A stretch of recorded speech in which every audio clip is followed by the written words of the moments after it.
You're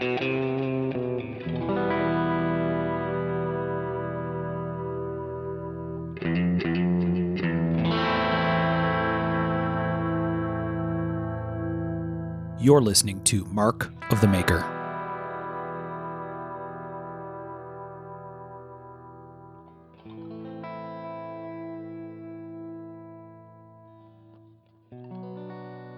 Hey everybody, I'm Mark Steiner and you're listening to Mark the Maker.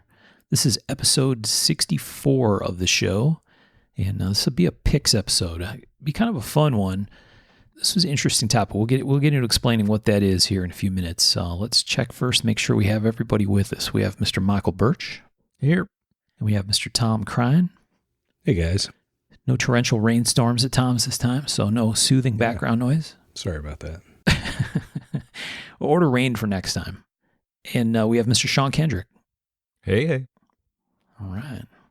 So we're going to do a little different thing here. We wanted to start up front by saying thank you instead of doing it all the way at the end of the show for a couple folks. One are our Patreon supporters. So the show's really enabled by our folks on Patreon. They've been awesome in circling up and supporting the show and sending us a little bit of money each month.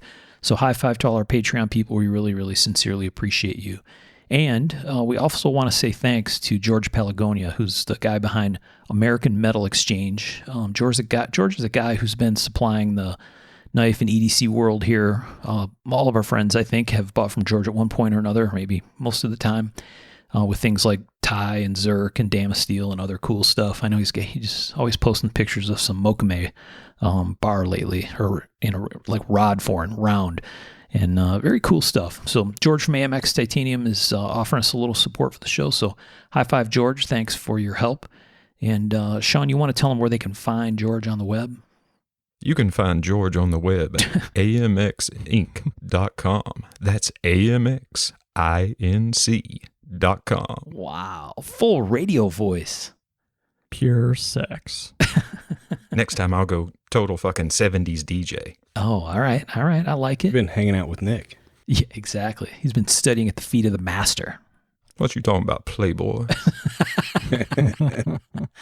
All right. So thanks to our friends for helping us out and keeping the show rolling. All right. So we're going to get into picks. This is a special show. I think, did Sean name this show? Yes. There's a little story on that. I thought I was being all cool, be like, oh, let's do something fun, like fishing knife, because, we've been kind of heavy with some interviews and some history stuff, so we need to kind of lighten up with some thoughts of summer, with some lemonade, cold beer, and fishing and mowing lawns and shit. But my water knives wasn't cool enough, so Sean called it the Knives of the Summer. Nice. It's a broader category. Knives of Summer. Okay, so there's minor butthurt behind the scenes about naming the episode. Just minor. Minor. It was a rebranding that needed done. It was much needed. Wow. It's a good title, Knives of Summer. I like it. So what is it, Michael? Why don't you explain to the kids at home what we're going to talk about? Well, it started out being kind of your swimming, fishing. I found out I'm not the only person that does this. I know Tom does it, and I think Sean does it too, and I think you do too, where you put the pocket knife inside your swimming trunks when you're swimming at the lake or ocean or, fishing. And then we want to go from there to other summer activities. It's a little bit of gardening, some hiking, so a pack knife, and then, of course, a dive knife, because dive knives are cool. Dive knives are super cool. And they have very specific requirements. Yeah. And picks episodes are fun to do, so... Oh, yeah. All right. So, folks, dial up to Google. Get your Googles ready. And some of these folks are going to know. Some of them they might not. I would bet, I don't know. There's people that'll know all of these, but I think most people are going to need to Google at least a couple of them. Go check them out. Yeah, we'd run across this before where it's like, with our picks, do you pick the real super obvious, or do you veer away from it? And I don't know. So we kind of did a little bit of both, I think. I hope. I think that's a fair assessment. I got the list because we were trying to make sure we didn't double up on anything. And there's a wide variety. We don't want to leave something out, but... No. Well, in life, I've got multiples of all of these, so you have to pick one. It's like, and you can pick one you don't have too, so that's cool. Yeah. And the only caveat I added to it was no David Boy folder, because we know that's the perfect fishing and swimming knife. It's the one I personally carry. Yes. Same. So I was like, all right, we got to say it and put it in here somehow, but we can't pick it. Yeah. Yeah. So for people who've been listening for a while, they know that we went and talked to David Boy, the whole crew of us together, had him sign the books for us and stuff. We all bought the BDC folder that he has. That I guess, is it really called like a boat knife or something? What is the name of that knife? I think so. Yeah, I think it is. Anyway, You can get it with a marlin spike. yeah. So Marlin Spike, you can get it serrated or not, funky colors, very cool, super useful knife, keeps an edge for a long, long time. So that's the one Michael's talking about. We all have those, and I don't know, I carry mine more often than some other stuff. So it sees a lot of pocket time. Always on the inside of the swimming trunks. It's the perfect one for that. I hardly ever carry mine. I'm afraid to lose it, which is weird because I'm not ever afraid, but it's super sentimental to me, so I don't know. Huh. I carried it for a while. Makes sense. It's very You need a un-Tom-like. second one. Yeah, I was going to say, Tom, the Tom I think of has like 8 of those stashed in a drawer somewhere. Extras. I like that, Tom. We all do. Well, multiples, Yeah, I'm down. Yeah. All right, so should we get into it? Let's do it. The first category is fishing/swimming. So I didn't realize this until right before we started recording. Apparently, this knife is discontinued, so sorry. Oh, Sorry. shit. This came up as a Benchmade Griptilian, and it is N680 steel. They called it the Benchmade Griptilian 551 H2O knife. So, I mean, it's got water right in the name, but it appears to be discontinued. So you might have to go eBay hunting for this guy or something, but it's, a Griptilian. So it's got plastic scales and it's got an axis lock, about a 3.5-inch blade, and it's in N680. Pretty standard stuff, but like a nice little utility folder. Griptilian's kind of sort of like the universal folder, I think. When did they discontinue that? Do you know? I don't know. I thought when I looked it up, it was available, but I guess it's not. There are other Benchmades in N680, obviously, but they have a rescue knife and some other stuff that's in that same material. But Oh yeah, that's a rough one to get rid of. I before I had the boy knife, I used to carry a mini Griptilian with me, yeah, fishing and swimming all the time.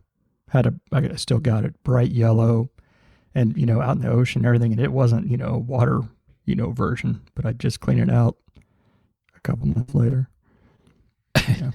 Be all right. yeah. This one is orange. It's a 551 Benchmade Griptilian 551. So yeah, sorry, it's discontinued, but Griptilian's easy every day. Seems like half the people I know feel like they have a Griptilian. I think I've had a couple of them actually over time. Mm-hmm. So I think this steel must be a specific thing for corrosion resistance. But would you know? See, this is a question we should have Laren here for. It's a nitrogen steel. Okay, that's what I was just going to say. That's the N in the N680, right? Yeah, it is a nitrogen steel, and it's similar to H1, some of these other steels. Really good corrosion resistance. So I don't know, maybe kind of a boring start, but I thought it was cool and super useful and not expensive. A cool steel. They got them on eBay for $70 or something, so they're out there. Very cool. Nice. I'd carry it. Yeah, I would too. All right, what? I think we have a bunch of kind of useful knives in here, right? So something you're going to stick in your swim trunks has got to be pretty standard stuff, generally speaking. So, Michael, what's your fishing/swimming pick? I went with the the more obvious one. This is the one that's should be obvious. A Spyderco Salt 2 Warncliffe. Yep. In bright yellow in FRN. The thing I realized, I started doing a search on these because, like I said, I used to carry a Griptilian, mini Griptilian around quite a bit. And I started looking at what those cost. And those cost more than I thought they did. And I've got a few that I just had for years and just, I guess, forgot about them. So I was trying to find a knife that was, if I lost it, I wouldn't be that upset. And that was harder to find than I thought for the price point. For me, I mean, truthfully, if I had my druthers, it would be half serrated. I like using the front end to have a little bit of more edge for cutting fishing line, shit like that. But I do want serrations for sure. And it's got to be that sort of FRN, very slim handle so my fat doesn't push up against it too much. So it became, harder to find something to replace what I have than I thought it would be. So, but this is a pretty obvious choice. Good, saltwater and fishing and swimming type of steel and made for it. So, Yeah. Yeah, great pick. Yep. Great classic pick. Like you said, you're going to end up with at least one of these in our list. Yeah. And I just got mine in super fast before anyone else could. I like the blade shape. I like the way it's got a little bit more of a point and the way the spine rakes down toward the point. Yeah. Yeah. And it's $96. It's all on sale at Blade HQ. So, or I don't know if that's what it usually costs, but it's got a little bit of a regular edge out at the tip. But I mean, the more I look at it, I was like, might have to grab one for myself. They don't have a combo edge, do they? I'm not seeing it No. on there. That's surprising, actually. Yeah. It's kind of funny. That's a very knife dude way to think. Well, I didn't want to get something really expensive. This one's only $96. Yeah. Yeah. Well, some of those were 170, and I was like, Yeah. that's a little harder to lose in the river. Yeah. Yeah.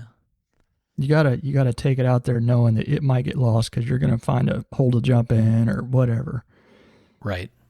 That's probably the redneck speaking, but I'm gonna go on record with the Spydercos inside the waistband clipped in with a knife between you and your trunks. yeah. Man, I've never lost one, and I've Whoa. been in the ocean. Yeah, me too. Knock And on got wood. tore up. My fat keeps it pushed snugly against my waist, Right. my swimming Yep. trunks. But I've about lost my trunks at times, and I still kept the knife. So, yeah. We got Porter chiming in on your choice over there. yeah, I didn't know if you could hear that or not. Yeah. He's, upset, I guess. Yeah. He sounded fired up. That wasn't like a friendly bark. That was like a who the fuck's in my yard bark. Yeah, that's a 12-year-old dog forgetting that I just fed him and probably saying, "I know you're up there. Feed me again." Yeah. What are you doing sitting around yakking with your friends? Mm-hmm. Nice. Well, good boy, Porter. You can bark on the show whenever you want. Mm-hmm. All right. So let's go to Sean. Sean, a fishing/swimming knife. What you got over there? I chose a fishing knife. I want a fillet knife. And more specifically, I want a Phil Wilson Punta Chivato fillet knife. And given where I live, a 6-inch blade would do me just fine. Ooh. I love Phil Wilson's work, man. Oh, dude, yeah. I mean, He's they're a rock star. so aesthetically pleasing and, and it's just form following function and they're just gorgeous knives. I've got one of his Coyote Meadows in D2, and that thing is sharp. Did you say D2? Yeah, well, I mean, he understands geometry. He understands heat treat. Yeah, I got it in the best steel out there. Call me surprised. Yeah. Yeah. The true one and only. They are, yeah. Okay. So like from doing a whole bunch of Canadian fishing trip stuff when I was young, right? Fillet knife is like kind of this utility, gnarly looking thing. His are gorgeous. Yeah. And I mean, they're wicked flexible. Yeah. Like I said, he really understands heat treat. I think he was one of the people Laren sent some of the Magna Cut to for the first testing. Oh, that's cool. Well, yeah, and he's been doing this for a long time. Like he helped develop like 110V and all these other steels. He was instrumental in his doing that. website says he's been at it since 85. Oh, wow. Yep. That's pretty cool. So, Sean, if people want to find the other stuff we talked about, you can go on Blade HQ or someplace and find it. But where do we find Phil's knives at? All right. His web address is Seamount Knife Works, and that's SeaMountKnifeWorks.com. Seamount Knife Works. Nice. And really nicely put together site. Lots of nice pictures. Tells his biography. You'll enjoy it if you like knives and have taste at all. I want one of those in Ironwood. Something fierce. I was just gonna say the Ironwood ones are stunning. But like Thomas, I treat fillet knives poorly. Yes. I don't know why or what, but maybe I wouldn't if I had a nice one. Maybe. And it's just the way we were raised. I think we were all raised around, well, your fillet knife, you throw it in the bottom of the tackle box and fuck it. Mm-hmm. Yeah. If we pull it out next time and it's rusted into the sheath, piss on it, we'll get another. Yeah. Yeah. That is not this kind of knife. No. Yeah, these are high performance. Yeah, super pretty. Phil's always been really spot on with his heat treat, using really cool steels, and the geometry is spot on. Oh, yeah. I mean, I've seen some of the flexing they do, and yeah, just a great knife. A little bit of a story. I've got a Coyote Meadow, like I said, and we were on a church camp out, and my granddad used to peel pecans. They would take a knife and you cut the tip off, right? And then you cut down the side, and they would just sit there and peel pecans in their coat and fill mason jars. And one of the old guys was there, and he knew I made knives, and he asked what I had, and I showed him I had that Phil Wilson Coyote Meadow. And he's like, "Can I use it?" I'm like, "Yeah, but here's the thing. It's really sharp, and the geometry is really good." He's like, "Don't worry, I grew up with knives. I've used them all my life." I said, "You've never used anything like this." And he laughed at me. And the first one he did, he cut right through the nut and stuck it right to the bone in his thumb, because you cut into your thumb, right, when you're doing this. Yeah. And he threw my knife across the room. And I was just like, not very happy, but at least he got a good cut out of it. So Yeah. But still throwing it? What the fuck? Yeah. yeah, Ain't like that's going to make you uncut yourself. I know it really kind of pissed me off, but yeah, no good deed goes unpunished. It was not very Christian of him.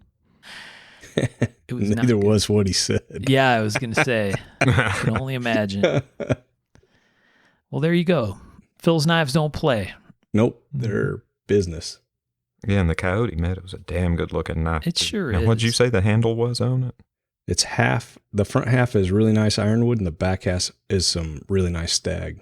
Really? Oh, I bet that's a good looking knife. Yeah. Actually, he's got a picture of one set up like that on his website here. Yep. Oh, yeah. They're beautiful. His stuff is hot, man. Very cool. So it looks like you can call him up and order something. At least by It's hard to get stuff from him. Yeah. Yeah. He makes them, and when he gets done, he gets done. Gotcha. But Gotcha. definitely worth the wait if you can get in touch with them and get one ordered. They're awesome. Yeah. That Coyote Meadow's very sharp. Really sharp looking knife. I love that pattern. Yeah. His little bird and trouts are cool too. Yeah. I know Sean's eyeing that big old belly on that boy. Good call, Sean. Well, and there's one here, the Meadow Skinner, the 4.5-inch Meadow Skinner. I really like the looks on that knife. Yeah, very cool. Oh, I like that too. What's going on with the top of that profile? That's interesting. Yeah, that's what I thought. Got sort of a humpback kind of thing going a little bit. Just a little. Yeah. Not quite a semi-scanner. Yeah, right. Huh. Yeah, I like all of his stuff. There's nothing he makes that I wouldn't have. Yeah. It's almost like he took that kind of nest mucky one above it and kind of trimmed it down a bit. Yep. He's done a couple collaborations with Spyderco that have done pretty well too. Nice. And I've got those also. Very cool. Phil Wilson, Seamount Knife Works. All right. Go check them out if you're not familiar. Google machine. Yeah, fired up. Okay, Sean, what's your... Oh, that was Sean. We got to go to Tom. Man, I'm looking at the wrong list. Tom. So I figured somebody was going to say the salt. I carried one of the Pacific salts forever. Too slow, sucker. I know. But, I mean, they're a fantastic knife. The Pacific is a little bigger. I like that one. And just a little side story. When they came out, I was like, what do you mean they don't rust? I'm a doubter. Took one to Florida for a week-long vacation. It was inside the waistband, in the water every day. The only rinsing it got was, when you walk off the beach and you can shower, the little shower thing. Oh, yeah. I didn't take it out, nothing. That's all it got. When I rinsed off, that was the rinse it got. And it did fine. They're fantastic if you need something for salt water. And H1 was one of the first nitrogen steels, really. And the nitrogen steels are pretty awesome for that. Thomas the Doubter. What? Yeah, that's me. Tom led with his backup pick. Well, I knew somebody was going to pick that, so I basically wanted to just throw a little plug in for that. But right. That's my swimming knife, but my fishing knife. Oh, he sliced it fine, people. Yeah, my fishing knife, and Michael's seen me have this. At Blade Show a couple years ago, I've always liked the Marbles Bird and Trout, the vintage small ring knife. I love those for whatever reason, and they're really cool. I built the orange Kydex neck sheath for that, and that's when I'm fishing. That's what's around my neck. It was made in like 1908, and it's carbon steel, and it has a beautiful patina on it, and it's got a orange Kydex sheath, and that's what I use to cut my line. That's a good one. Yeah, it's just solid. So yours is like an actual old one. Yeah, mine was made in 1908 or so. Wow. Really, really cool knife. It's kind of strange because the ring is small. It doesn't fit on most people's fingers like we would think today. It was only ever meant to go barely on your finger and you drop it while you're working on your pinky. But yeah, I love that knife. Always have, and I found one at Blade, and that's what I carry. That's pretty awesome. And I tried to find some pictures of the vintage ones, and I couldn't. All you can find is like the modern copies, and I'll get a picture of mine to put up. Yeah, and that reminds me, you also did something that I need to start doing. You had a Hemostats. That's the name of them, right? Yeah. Clipped to your shirt, and I was like, right. Man, that's smart. Yeah, those are, if you can get the medium size, that's the ones that I usually use with the teeth. They work great. Yeah. I got to get a set before I hit the rivers this summer. So easy to get down inside. It does a lot less damage on the fish. Oh, yeah. Oh, yeah. Those are the business, man. Out. Yeah. Yeah, I've got, if you want, I can probably get some for my wife still works at the hospital. I can probably get some. Yeah, I don't want her to be an accomplice of her. No, they're disposable. So yeah. So most suture kits and all that kind of stuff, it's all disposable now. So basically, they just have to be cleaned, and they can. You weren't air quoting, were you? No, they are disposable. It's all disposable. Everything's disposable. That's unless you're in surgery, and then they re-sterilize all those, but that you're not going to get those. DeRay's out there doing the Johnny Cash one piece at a time move on some Hemostats. We're getting a Cadillac. Oh, you mean a suture kit? Yeah, Tom's got 30% of a heart and lung machine in his house or something. Just in case I need one. Every day, one piece in the lunchbox. Yeah, the marbles and the Hemostats clipped on, and you're good to go. Yeah, see, it's funny because when I was growing up, I always assumed that everybody had those, like that was a normal fishing tool that just everyone had. And it was because my aunt was a nurse, and so she had this seemingly endless supply of those things. And so, Yeah, there was always a whole pile of them in our tackle box, and everybody that would go all the family people I go fishing with, everybody had them in their tackle box. It was just a thing. Yeah, my kids have always had them clipped on their stuff. I always just had needle nose pliers because I didn't know any different. Then I saw that, I was like, shit. These are a lot just lighter. Walk back and forth, have it clipped. So handy. Yeah. Nice. So, Tom, you can get today a new, if you're not Tom Cryan and you're not going to take a 1908 Marbles bird and trout neck knife on the lake, if people want to go get one, they can go get one like at Smoky Mountain for like $7.99 kind of thing. Right? A modern one in 420. Yeah. But they should go find an old one? Well, yeah, and this is one of those things that I've always thought about maybe redoing and introducing, but I haven't.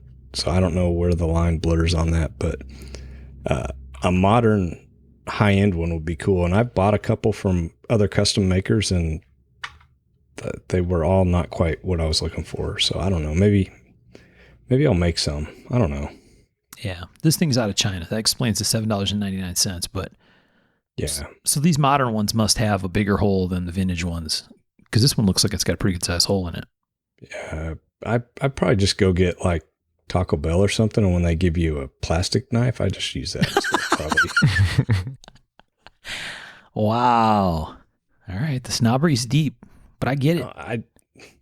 What kind of sheath you going to get for $7? I don't know. What kind of steel? Or I'm just, I know. Yeah, you can get one. I'm teasing. This is perfect CNC project, Tom. You imagine how many of these you could nest in a piece of steel? Mm-hmm. I would love to do it. Yeah. We'll see. Put it on the list, man. Yeah. Get on it. I'm on it. Put it in the queue. I just made a list today. We've got like 6 things that are, and the Katara is on there, just for the record. Shit. All right, so this is on Tom's list. We got it. I'm writing it down. I got a list of things that are on Tom's list. It's called accountability, pal. Damn it. Okay, so the Marbles bird and trout, but not that modern marble shit. Go get you a real one from 1802 or whatever it was, 1908. That's right. So was Mr. Marbles around at the time that yours was made? I'm trying to remember the timeline for Marbles. I think so. Nice. Yeah. Mr. Marbles actually made that one. Himself. He had really small pinky fingers that was kind of known in the industry. Mr. Marbles sounds like a horrible DC villain. Yes, he does. Mr. Marbles. Shitty tea and punched you in the face. Exactly. He's got a gang of thugs and the whole thing. Got that tiny pinky. And a tiny withered pinky. I hope someone's writing this down. Get this comic book going. Okay. Really shitty comic book. Okay, fishing, swimming. I think that's it for those. Did you guys have any backup picks in this category aside from Tom, who led with his backup pick and then switched to his actual pick? No, it wasn't. It didn't happen like that.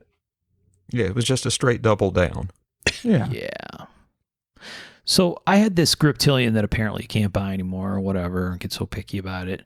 And I know we couldn't pick the Boy Folder, but I put a Boy Basic 3 as my fishing knife. Oh, nice. That'd be a good one. The fixed blade. Oh, solid. You know what would be perfect? They made those with the little tweezer sheaths. There you go. Did you see those? Have you seen those? I don't think so. Yeah, it folds up and covers the blade, and then you just pull it down to use the knife, and the tweezers are on the back. Really? Just in case you got a splinter while you were fishing. Oh, nice. Nice. In my wooden boat. See? Yeah. Well, always thinking at David Boy. Tweezers, I like it. So yeah, that was my fishing, swimming backup pick, was the Basic 3. I had sort of a backup. Yeah? It was just more of a, if you wanted to go a lot cheaper, the Spyderco Bird Caracara or Caracara 2. Yeah. It's like a little rescue. It's like $33 on Amazon. Bright orange if you drop it. You know, you're going to get rust on it, but who cares? And it's serrated. Good pick. Good pick. I like that as a backup.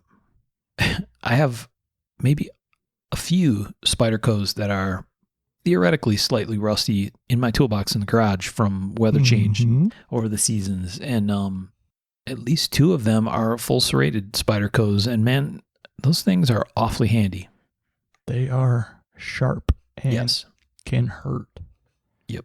All right, what's Tom sending us here? What are we looking at? That's it.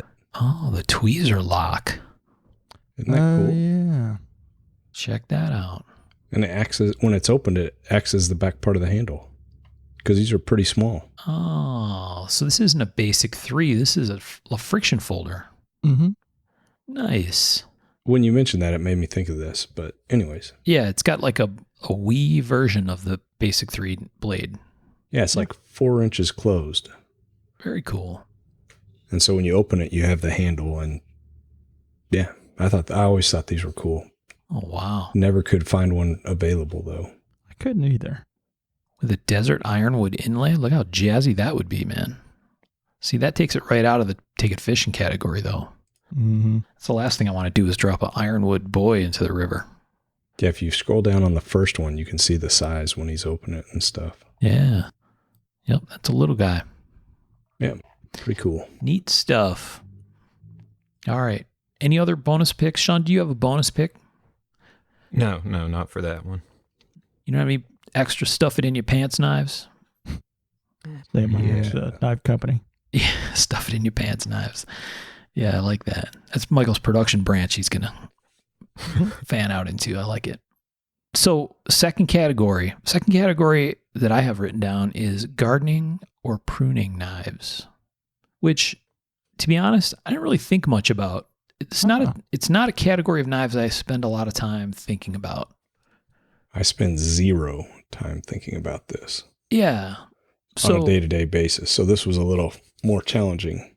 It was, and there's some obvious ones and there's some less obvious ones, and then there's knives that are like, oh yeah, that'd make a great pruning knife, even if it wasn't really a pruning knife, that kind of thing. But do people even know how to prune anymore? I mean, prune, graft. I think the same thing: pruning, grafting, budding type knives. I don't know. Oh, maybe. Well, no, a pruner's different from a budding grafting knife. The blades are very different. True. Pruners usually have something akin to a hawkbill, whereas the budding grafting knife has kind of like a Wharncliffe, but then what makes it a budding grafting knife is on the spine out toward the tip, there's a thinner area that's ground there. And I'm not sure how it's incorporated, maybe for prying stuff apart. I'm not sure. So you can, actually graft one piece into another, but that's the difference. All right, I like that. A little bit of knowledge there. Yeah, I didn't know the back had to be ground different. I know sometimes they're chisel ground just to make really thin, clean cuts. That's all about getting that clean, not crushing cut with a pruning knife. Okay. Sounds like you thought about it a little more than you thought. Yeah. I think we all did. Well, I mean, in the garden, I don't use a knife. I use a little shovel, like a little trowel. My uncle, on the other hand, I gave him a bunch of knives and he sent them back to me after about a year and asked if I could sharpen them, and they looked like hell, and he'd been using them in the garden. But, yeah. Yeah. Well, there's one thing that we've given a very consistent message about on Mark of the Maker, and that is, if you're Tom's family, don't bring him some shit to sharpen. Well, he didn't like sharpening that. it. Just here's just a word out there. Don't stick your knife in the ground. Yeah. That's what they make a shovel for. Mm-hmm. Good call. We'll see about that, won't we? I mean, whatever. It's your knife. Do what you want. But I'm just saying. Just wait. Just wait. Uh-oh. All right. We're jumping to the end of the story. All right. Gardening pruning knife. So we talked about the Spyderco salt knives, but I actually picked one of those as my one of my picks for a gardening pruning knife, and that is the Tasman 2 Spyderco, which has a hawksbill and H1. And I thought, wow, what a great pruning knife that would make. I doubt it's what it's designed for, but it made sense to me. And I was going to pick the CQC 9 Emerson because I love that thing. It's kind of pruning. Just pick your favorite knife. Yeah. But we already talked about that knife. So I picked the Tasman 2 in H1, and it's a very cool knife. They are. Yeah, that's a good choice. I actually, when I started looking at like traditional classical pruning hawkbill knives, I started looking at some of these Spydercos too and thinking, I was out there pruning, one of those would work pretty damn handy. Yeah. Big old Spidey hole, nice hook-shaped hawksbill, lockback, FRN handle, $96. So not cheap, but, you got to access it while you're wearing your flower gloves with the rubber on the front. And little rolling thing you set on. My straw hat. Mm-hmm. Yeah. And it's, classic modern Spyderco, so it has clip options, so you can mount the clip like 17 different ways. Oh, yeah. So clip it on your bibs. You kind of can't lose. You kind of can't lose. And hey, if you need to whip that baby out when the garden club comes over for snacks, you're looking like a pro. All the dudes be like, whoa, bro. Nice. And it's H1, your shit will not be rusty. Good old garden club. Yeah. That's a hard garden club flex you got there. Yes. Yeah. Little pieces of sandwiches with the crust cut off. We all have been there, friends. Okay. So that was my primary pick. I actually had a backup pick, but we'll get to that at the end. So Michael Birch, hit us with your gardening / pruning knife. Well, I know that Tom's not going to like this because you're not supposed to stick stuff in the ground.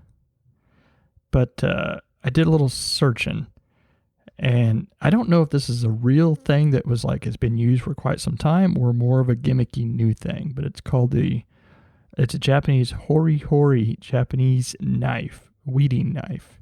Yeah, it's been around. Has it been around for a while? Yeah. So I actually almost picked this.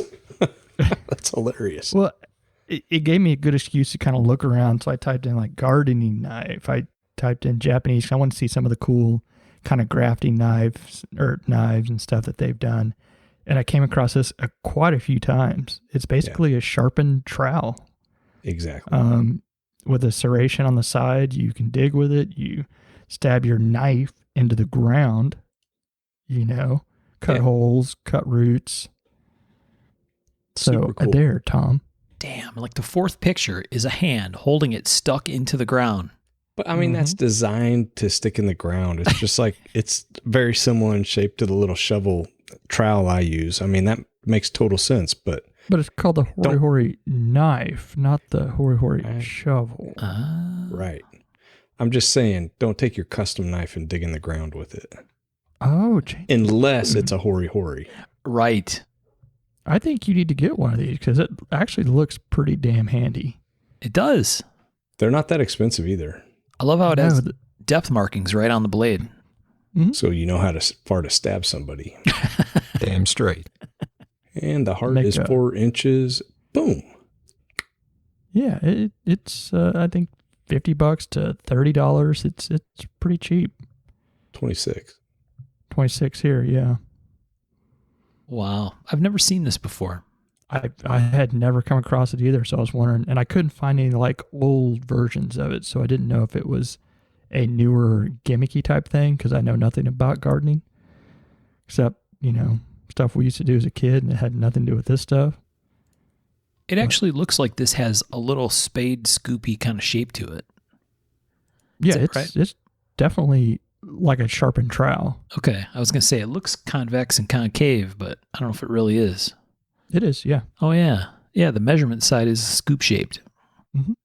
Well, there you go. Sharpened trowel, right on the money. Yep. Did some learning this week with this knife. What's it made out of, does it say? It's stainless steel. You don't need to know what grade of that. It's just stainless.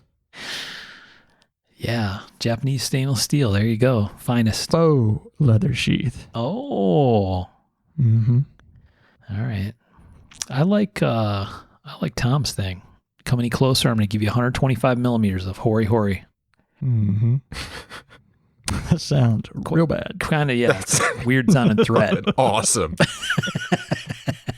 Is this a good time? Sean, are you writing this down for the comic book? Oh, dude, it's killing me. It's all I could do tonight is keep from completely disrupting this whole segment. Mr. Marbles, biggest thug of all, threatens we should stop. Gonna get sued. Yeah, probably.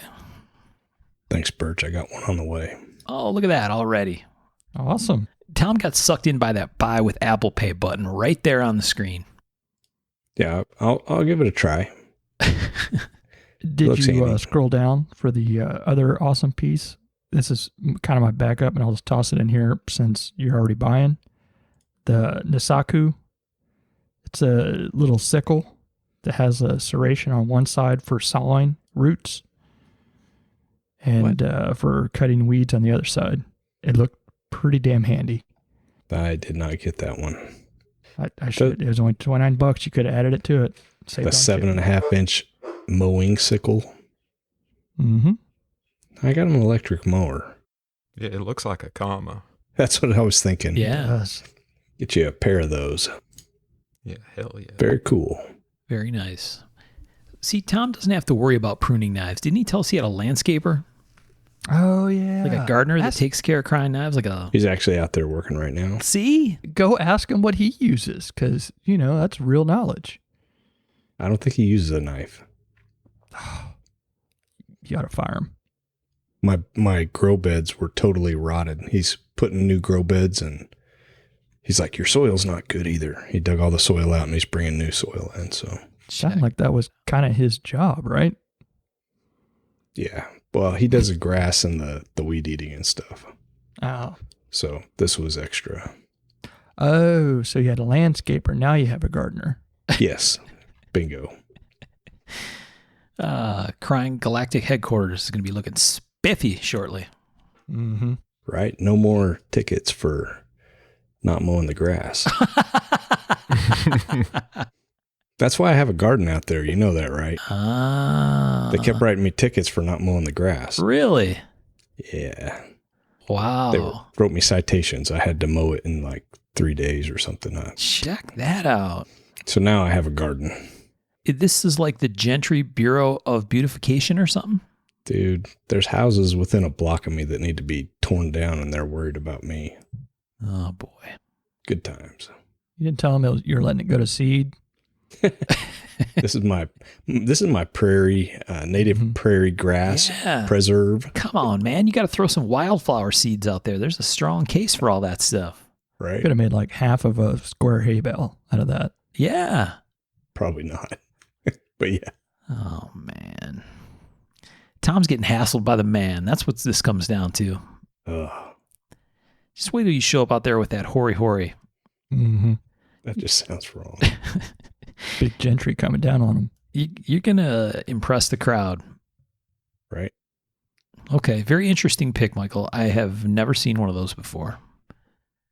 I had not either.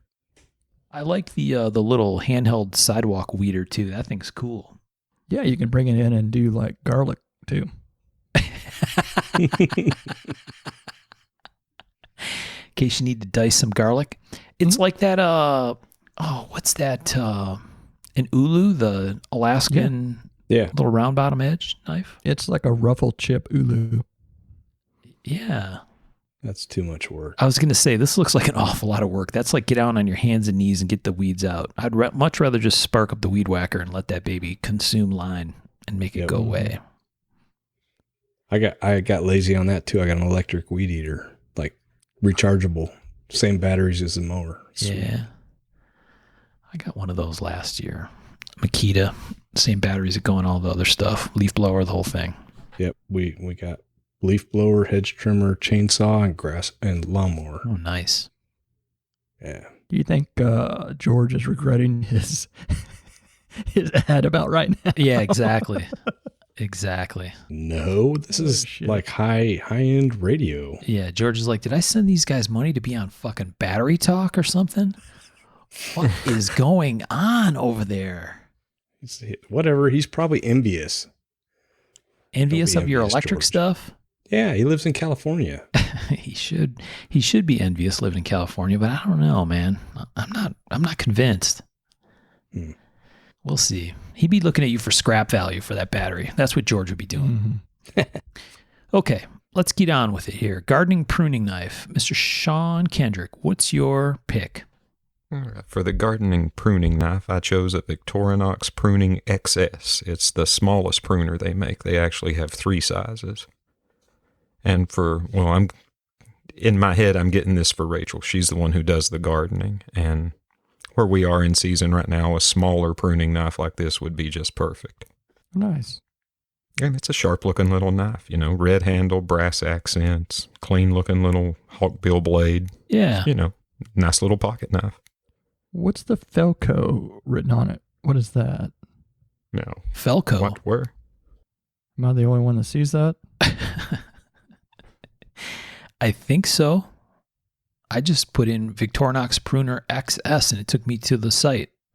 I was clicking on the one that he sent. Oh. Budding grafting knife with bark lifter. It says Felco. Oh, that's a different one. That's the budding grafting knife. I haven't sent a link to the Pruning XS yet. That was Sean explaining what makes a budding and grafting knife versus a pruning knife. Oh. Yes, that was my attempt at that. But that looks like a co-branded thing. I don't know what Felco is, but it looks like some kind of co-branded deal. I was about to say, that's there we are. This would look a lot better if it had Felco written on it. Falco? Like the dude who did Rock Me Amadeus? Stop it. Good God. Yeah, these are cool, Sean. I'm pretty sure I have a couple of the little XS ones. Surprise. Right? They're really cool though. And they're lightweight. They're really a nice size. Which I said 3 sizes that they have, but I think it's just 2 sizes, the XS, and then the S has 2 different blade shapes. One a much more hooky hawksbill, where the other is just a little gradual hook. Yeah, very cool. I can safely say I've never pruned anything in my life. No? Never? I mean, I've cut. Maybe I've pruned. Wow. I've pruned with excess. Pruned with a chainsaw kind of thing? Yeah, with a trimmer. Yeah, usually a much bigger knife. Nothing, it's never a delicate kind of clip it's more of a whack. Well, we can see who's never been in garden club. I know. The Felco name that was on the other one that Sean showed us is a company that makes pruners, Swiss-made pruners. So I think that's a deal, some kind of collab deal. Well, they're both Swiss, too. So Yeah. Interesting. Keeping it real in Switzerland. that's all they know to do. Well, that was a very interesting part of our podcast. Yeah, we lost everybody already. Not the gardeners. We're not They're eating done this yet. We're not even halfway.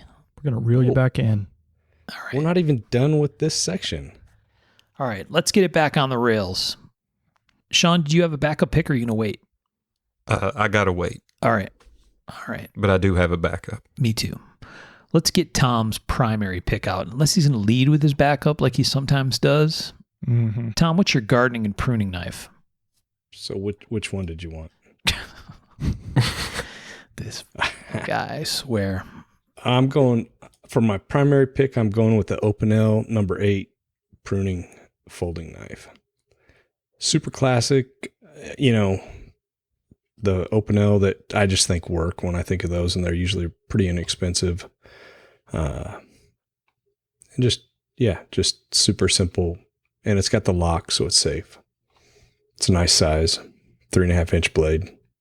Like you said, super classic. How's the lock? Mm-hmm.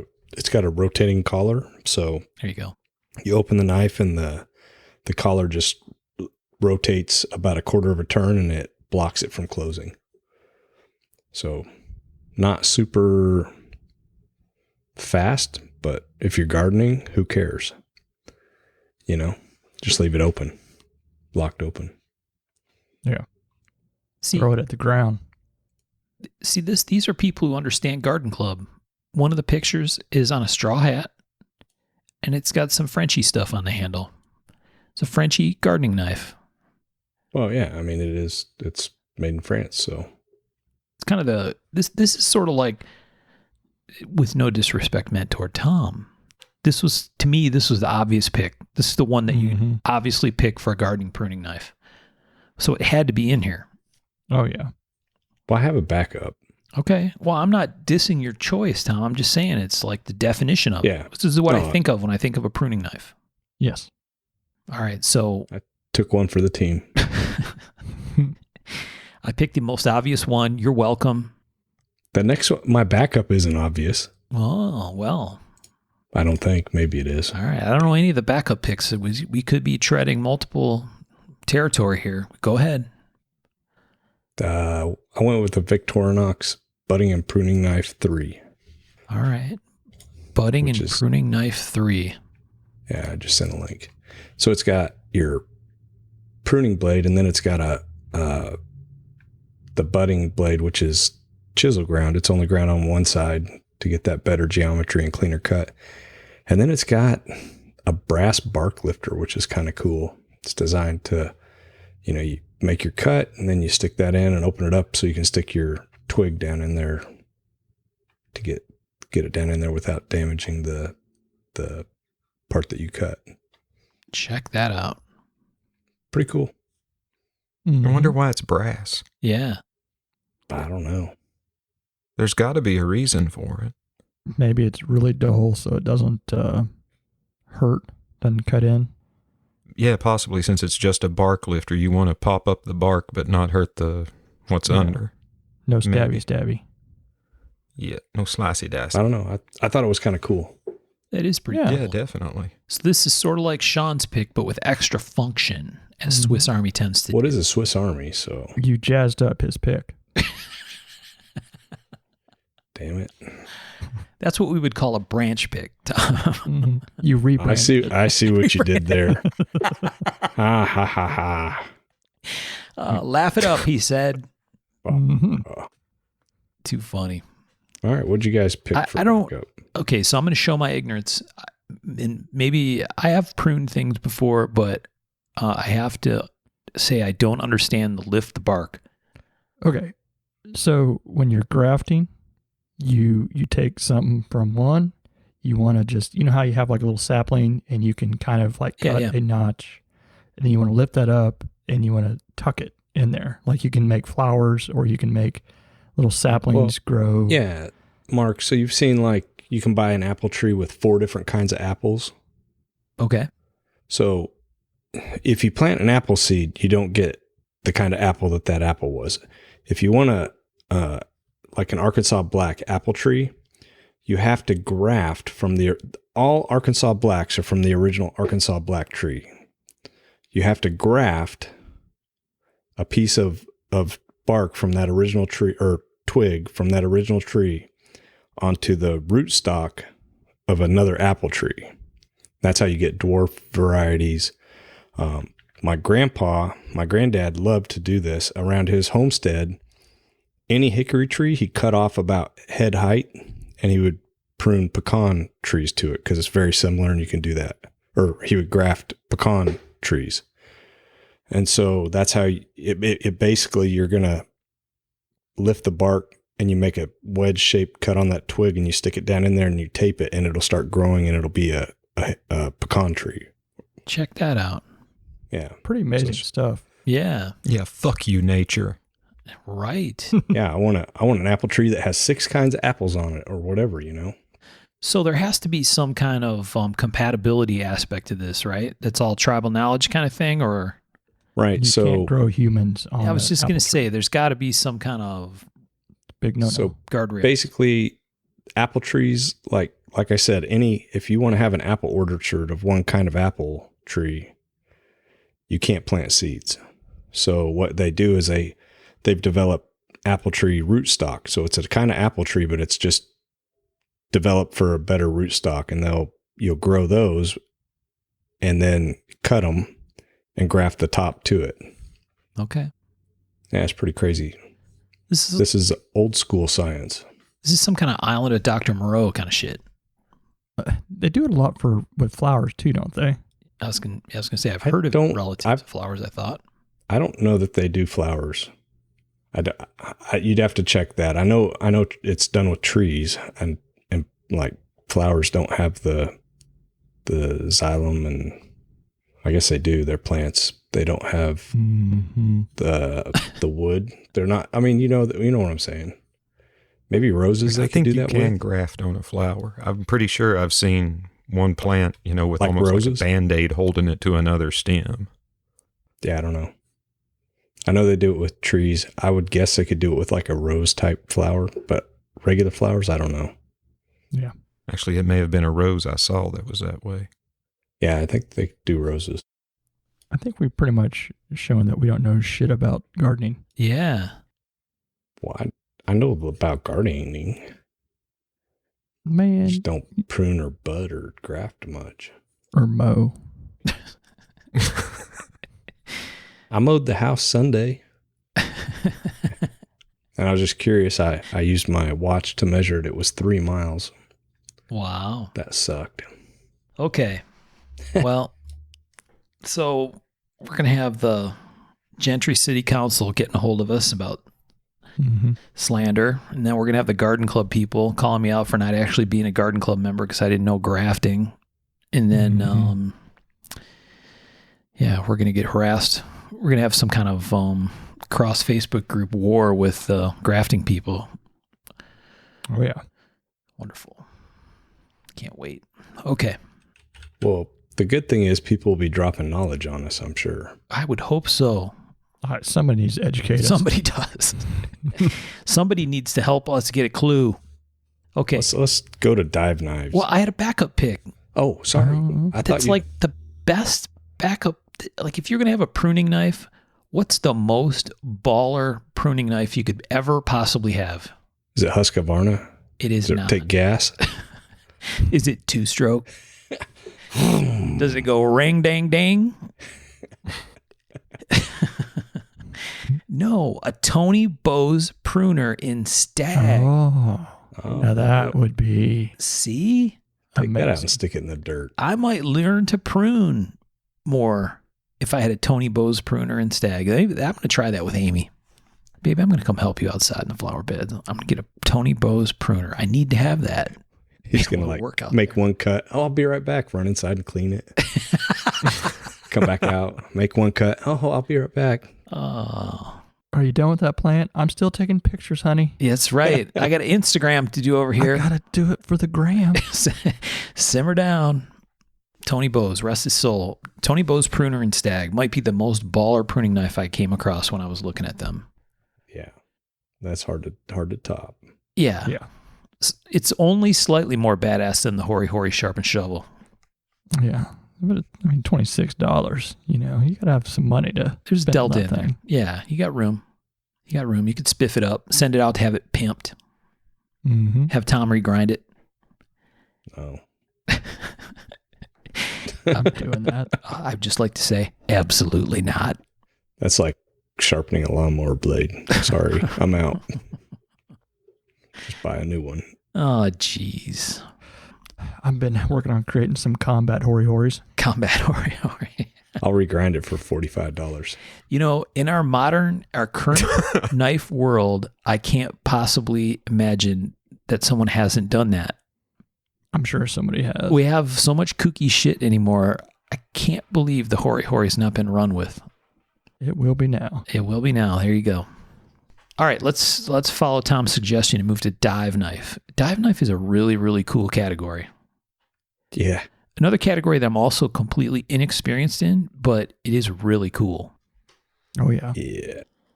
We had very cool picks in this category that are going to be slightly less sleepy sounding than some of the previous categories that we've already talked about. But I had to pick it, like it was a requirement to pick the Wasp injection knife, which I know we talked about before, but it has to be mentioned as a dive knife pick, doesn't it? I had it on my backups, so yeah. I think so. Okay. Absolutely. Anytime you can kill a shark with a knife, that's pretty Explode a shark. Yeah. So this, I think, when did we talk about this? Was this in Scary knives? Scary Knives? That's probably it. I know when we had Justin on, he talked about it too. You can't talk about it enough. It's Probably get some hate on this one too. On the Wasp injection knife? Well, I think the exploding a shark part might. Well, okay. Only for defensive purposes. We don't want to actually explode a shark. If it's biting me, I sure as hell do. Well, I mean, yeah, if you were getting attacked. But yeah, the Wasp injection knife. If anybody out listening doesn't know what that is, just Google that. I prefer a bang stick, honestly. Yeah, well. I'll take the Wasp knife. So if you're not familiar with the Wasp, look that up. I think it's kind of a... I tried to find one. They're not for sale anymore. Yeah? I think they're frowned upon. For being inhumane?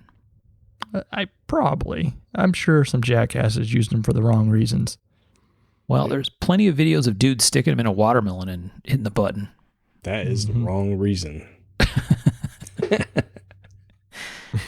So this is a knife, allegedly dive knife with a CO2 cartridge with a button. So you stab it into something, and then you hit the button, and a CO2 cartridge pushes CO2 out through the blade.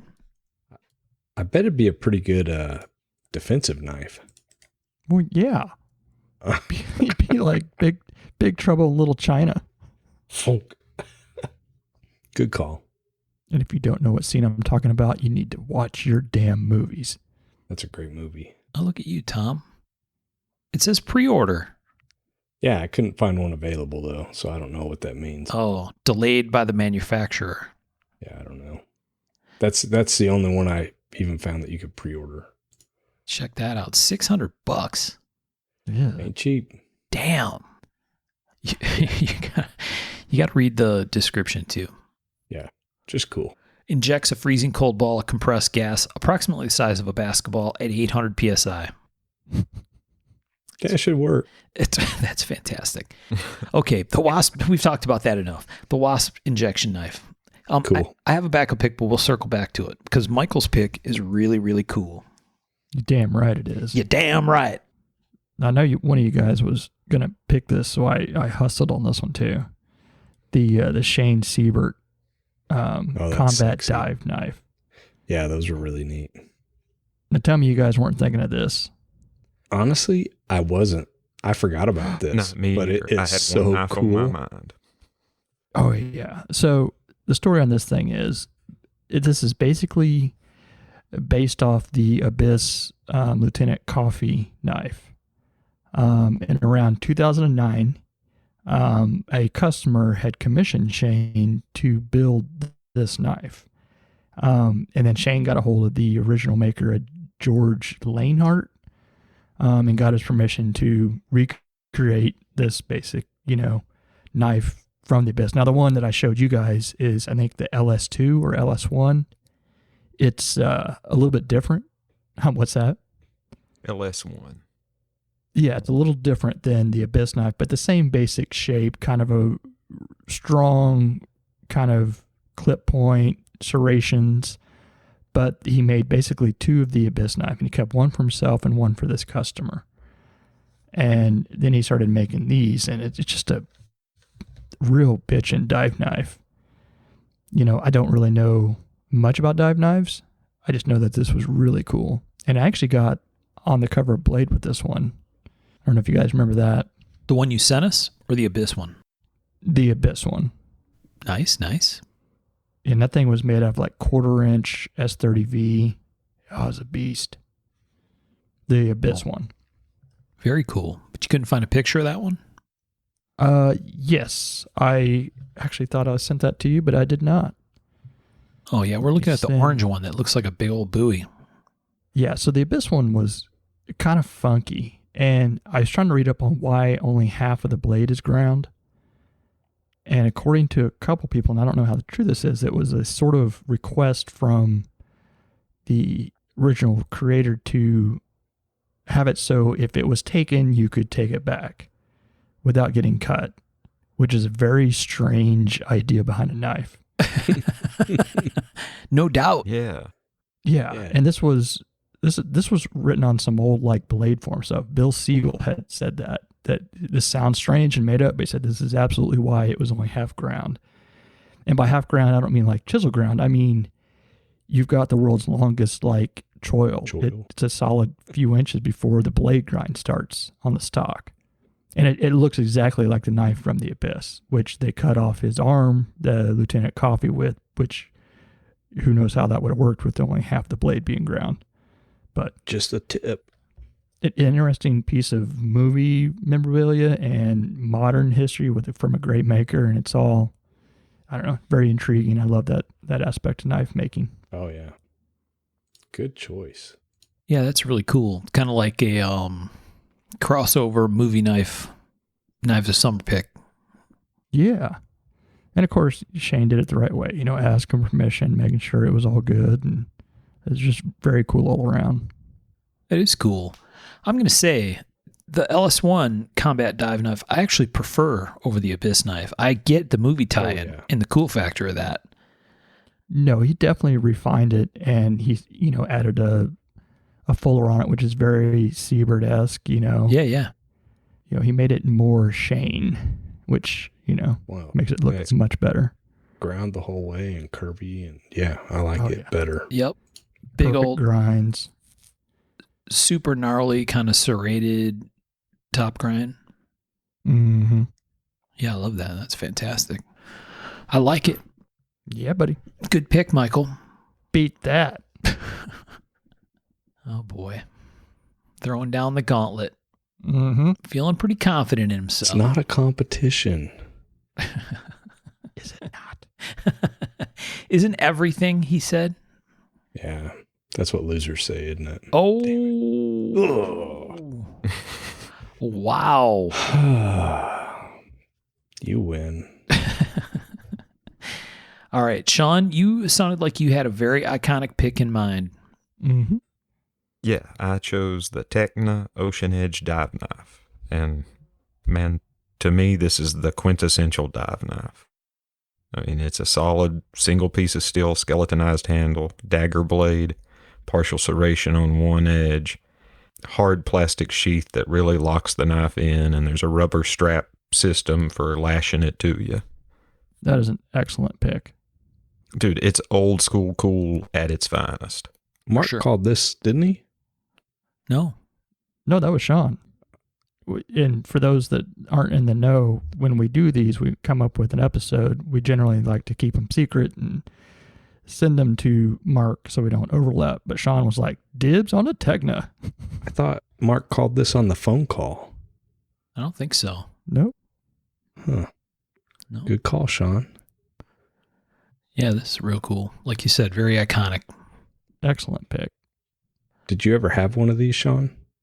Man, I had the Smoky Mountain, the United Cutlery knockoff of it. Man, I didn't have either one. I wanted one of these so bad. Mm-hmm. And one of the little the credit card knives. Oh, yeah. The Tecna. Yeah. Super cool. Let me see. I mean, they're still available. Right? Yeah. I was surprised. I saw their survival knife was still being made. Which, Really? Surprised the shit out of me and made me go, oh. Huh. But I don't know who's making it now or what the situation is there. Right. So It doesn't look quite as good as the original ones, I don't think. They never do, man. They Yeah. never do. The titanium one, that's pretty cool. Man, I wanted one of these so bad. Wasn't it around the late 80s, early 90s? Mm-hmm. We were kids and poor.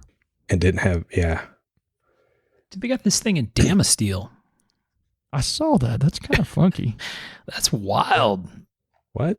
$650. A Damasteel Tecna dive knife. Check that out. I like the Thai version. That's pretty sweet. The original is $120. Talking about being bougie at the dive club. Man, no kidding. Well, there you go, Tom. $120. You can get you one. Yeah. Childhood fantasy fulfilled. I need to find an original one. An original from 1908. Put on my little... Straight out Mr. Marble's hands. With a Bakelite sheath. There you go. There you go, exactly. Tecna. Really, the problem with this show is it gets me on eBay. It's really, I bet if I look at my history, it's every night we record. It's like, every time I record, it's like when my eBay search goes way up. Isn't it like guaranteed you could go to Blade Show and get for one of these for $40? Probably. in one of those endless seas of cabinets in the one end of the show. It's the one show I'd never get to wander and look at all the cabinets. Yeah, when we've wandered, we did it kind of high speed. Oh yeah, it's always I got to get back. You were with me when I bought that marbles knife, weren't you, Birch? I could have been. I think we went looking for books. Oh yeah. And I bought a knife and books. That's how it happens. Yeah, I got a fat stack of knives annual on that one. Yeah. Because you found somebody. You had the mother load. Somebody was unloading a whole bunch. They had of like two plastic bins of the good stuff. Oh, wow. Yeah. You were filling in your collection, Michael? It's like $5 a book. And I didn't know what I did or didn't have at the time. I was just like, I don't know. Grab. They were cheap. Yeah, it's like $5 a book. It was cheap enough. Oh, really? That's super cool. Mr. Crine, what is your dive knife pick? I went with the vintage Gerber River Runner. Ooh. Kind of a cool knife. I wanted one of these in the worst way back in the day. And I never got one. But I always thought they were really cool. Blackie Collins design. Just straight up classic Blackie Collins. It pops into the sheath and it's got like a little spring in the handle that you can release it. So you could strap it on your like vest, on your dive vest, or if you're river rafting on your life jacket, all that stuff. I had lots of adventures in my mind with one of these as a kid. Yeah, those are pretty damn cool. Big serration. You're talking about the old school all metal, right? Yeah, I sent a link. Okay. This and the Tecna, what Sean picked, those were like the two iconic knives of the time for me that, a lot of imagination and adventures were thought of with those. Yeah, very cool. And you can't go wrong with a Blackie Collins design. Mm. That's awesome, man. Dude's been making badass designs for a very long time. Yeah. Very cool. I like that pick. What did you have a backup, Tom, for dive stuff? I actually had a couple. So one of them is Brian Fellholter's Timberline design. I don't know if you guys remember those. Yeah, I remember that. Yeah, that was a pretty cool design with a cool sheath system. I really like the sheath systems, that kind of gadgety type stuff, but those were pretty cool. Another one that I'm pretty sure nobody would pick is what I carried when I went to Florida this time. And when the whole purpose for me for a dive knife or like a swimming knife is if you get tangled up in monofilament, you're done. Like, especially once your skin is wet, there's no way you're going to break that stuff. It's like a garrote. It's just going to cut right through to the bone. And so the whole reason for me is to be able to cut that if I get entangled and to get free. And so this last trip we went to Florida, I actually carried a Victorinox little paring knife, the Hawksbill. They're super cheap.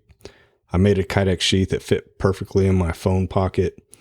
And for a dive knife, I actually like smaller is better because the big ones just flop around on your leg, and I never liked them. My dive knives were always the smallest ones they had, and this would be perfect. You could super easy carry this. You wouldn't even notice it, and if you needed it, it'd be super easy to use. So that's my thoughts on dive knives. Nice. You had some of those bird's head looking paring knife. Yeah. These are like the little hawksbill kind of shape, right? It's kind of gradual. Yeah, they're maybe 1.5 inches long with a regular size handle. Yeah. Yeah, I think you did Kydex for a bunch of them once upon a time, right? Maybe last year or something. Yep.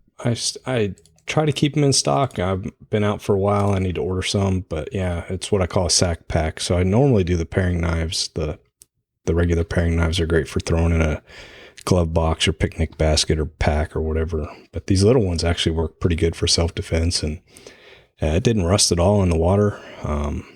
It worked great. I never rinsed it off or anything. So Nice. pretty cool little knives. Didn't rust. Is this AEBL as well, or you don't know? I think so.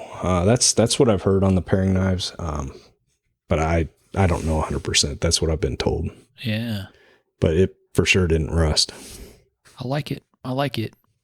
So the dive knife thing that kind of, I was going to make this my primary pick, but it's not like a real knife. But if I was going to buy a dive knife for real, like I don't dive, but if I did, I would have Sal make me one on a BDC, Sal Monero. Yeah, nice. Yeah. How cool would that be? Pretty bitchin'. Yeah. It'd work great. Get Sal to checker the handle on that thing so you don't lose grip on it. Do it in BDC so it wouldn't rust. I don't know. I think he'd do a fantastic job of that. Oh, yeah. But it's imaginary knife. But I would still have Sal do it. Sal's already started. It could be. Sal's already started. It could be. You never know. Mm-hmm. Watch for the invoice. Yes. Yep. Sal's like, hey, I got your dive knife done. I'm like, what? Done. Huh? Oh, fantastic. Tom, what is this that you sent to us? So that's another cool dive knife thing that I don't know if anybody was going to mention. You know what it is, Michael? Yeah. Okay, no one at home can see it or know what we're talking about, so we need to explain. Well, I don't know if anybody else had any other backups. No, I've got backups, but it's not this one. Okay, so this is a pretty cool knife. It's basically when the diving bells or some of the pearl divers even, they used to use these, but it basically is a brass sheath that it screws down into. They're really a cool knife. It's I don't know what are they called, Michael? I always thought of it as a pearl diving knife. A what? It, like it said, a hard hat diver's knife. Yeah. I mean, it's basically your quintessential like old school, actual real diving knife, like with the guys that used to have to go down and weld and do ship repair and things like that. And actually screws into the sheath. Yeah. It's meant to not go anywhere unless you need it. Yeah. And if you drop it, it's going to the bottom. That's about the same with most dive knives. Yeah. It's pretty cool. That is pretty cool. So it's like a saw blade kind of thing on the one side, smooth blade on the other side. At least this example is in the pictures. Yeah. I've not seen this before. Really? You've never seen one of those? Yeah, no, I've never seen one. To me, this is like iconic World War I-ish or so dive knife types thing. Okay. Yeah, we're past the full brass, dive helmets, Mark IIIs and stuff, and into the more, floppy suits. Yeah. Yeah, the hard helmet and the floppy suit. Okay. Technical term. I answered the question I was wondering to myself. I'm like, how the hell do you screw that thing in when it's underwater, but it's got a hole at the bottom of that brass sheath thing?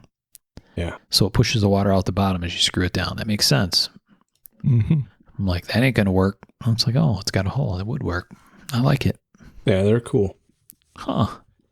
This thing looks like nobody ever used it. This particular one.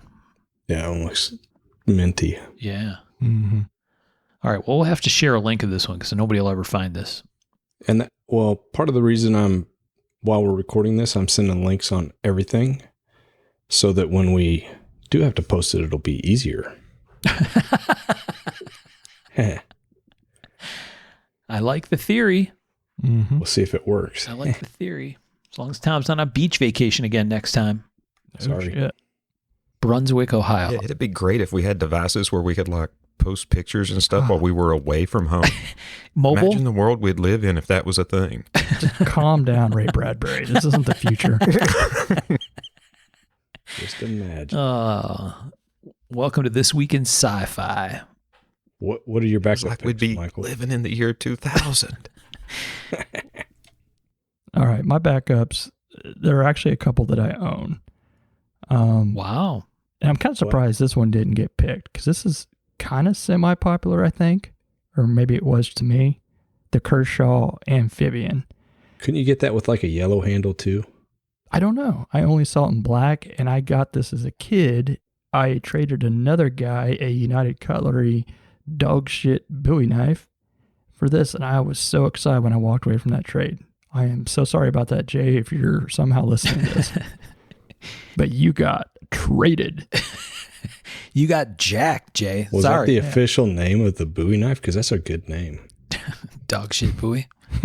Gosh, This is like, it's a dagger blade, got semi-serration or half serration on one side. I mean, it's a good dagger shape in of itself. Then you add the skeletonized with rubber handle and the cool, rubber strap stuff. It's pretty cool. Yeah, it's got a kydex shape too.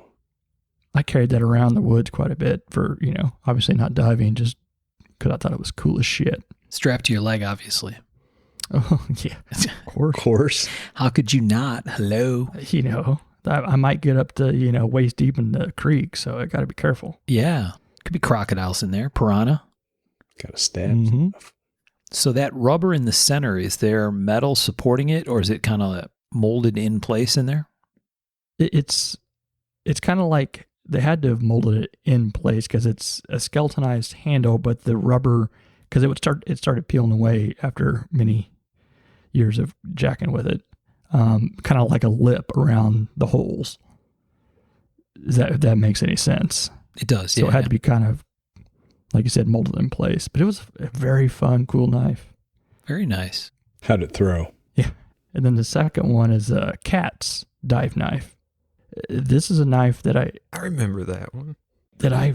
Oh, I remember those. I cut the shit out of myself worse than any other knife ever. And this is another dagger. I love dagger blades. I can't help it.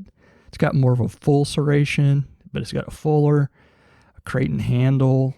Holy shit, it was sharp as hell. But it had a full on, dive, more of a plastic dive sheath, kind of rattled a little bit more. It was screwed together, but had a nice little two things that popped out so you can release it. But yeah, I was cleaning it, and then shoved my thumb right down on the blade. Ouch. Yeah. That sounds horrible. It was not a fun cut. But yeah, still got that one too. It's a cool knife. I enjoy it greatly. Yeah. And Katz is with a K for those of you that never came across it, out of, I think, Chandler, Arizona, where those were made. Yep. Katz. Mm-hmm. Dude, you know what would be cool? A Chris Reeves dagger. Oh, yeah. Sorry, that was salt in the wound. He's just being a dick now. I love that this is a recent pick, obviously, for the show. Yes. You dug it out. I love that. Yeah, that was right before the show. I was like, oh, I got a picture of this. Get take a picture. We don't have to go get this off the web. Michael's got one. That's cool. I'm not really sure where the Kershaw is right now. Yeah. Did Katz, I assume they're out of business. I think so. I think they went out of business a few years ago. I've actually got... They made some cool stuff. I've got 3 or 4 pieces of theirs. They're all, for me, pretty solid pieces. They always made them, what is it called? XT70, a stainless steel made in Japan, which I'm not sure what that steel was. Surgical, probably. Oh, I'm sure. You can hear the nice click of the dive sheath. Oh, yeah. Oh, that's very nice. Click the dive sheath. Mm-hmm. So you said it had little spring-loaded arm kind of things to latch it in place? Yeah, it's got a button that you push down. I'll take a picture and send it to you guys. That pushes it out and snaps it back in. Check that out. We can hear it. It's like you're racking a 12 gauge. Mm-hmm. Very, very nice. Oh, yeah. So do you push that little Star Trek logo forward and it pops out? Yep. Push the button and the 2 little arms the Star pull Trek out logo. and it releases the handle. Check that out. That's an arrow. It shows you which way to push it. It's right in the design. You kind of can't miss. In case you wanted to push it upward and we're like, oh shit, I got to push down. Doesn't work. I bet a good chunk of the cool factor of this knife is the way that thing came out of the sheath. Exactly. Yeah. It's a little bit of everything on this one. Yeah. Good dagger design, cool sheath, the dive factor, which I don't dive. I wish I knew how. Yeah. that sort of shit. It is cool. You've never gone diving? I mean, I've not scuba. I've Snorkel? snorkel, but nothing cool. Let's put a knife maker dive trip to Andros Island in the Bahamas. Everybody has to make their own dive knife. Whoa. Sure. They got We're gonna great have to fishing charge there George too. a lot more for that ad, though. Great fishing. Yeah. I am down. This is one of those kind of trips where you don't actually have to know how to dive. They give you like a sketchy 30-minute thing, and then boom, you're in the water with a tank. Yeah, give me one of those garden hoses and Yeah, there you go. Tethered. It's like the third largest barrier reef in the world. Yeah. I think second or third. It's right off the coast of Florida, and we could probably just snorkel it.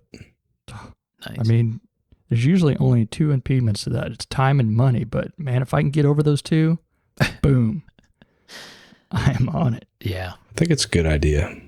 I've wanted to do it for a long time. Sounds fun. Hmm. All right. Put it on the list.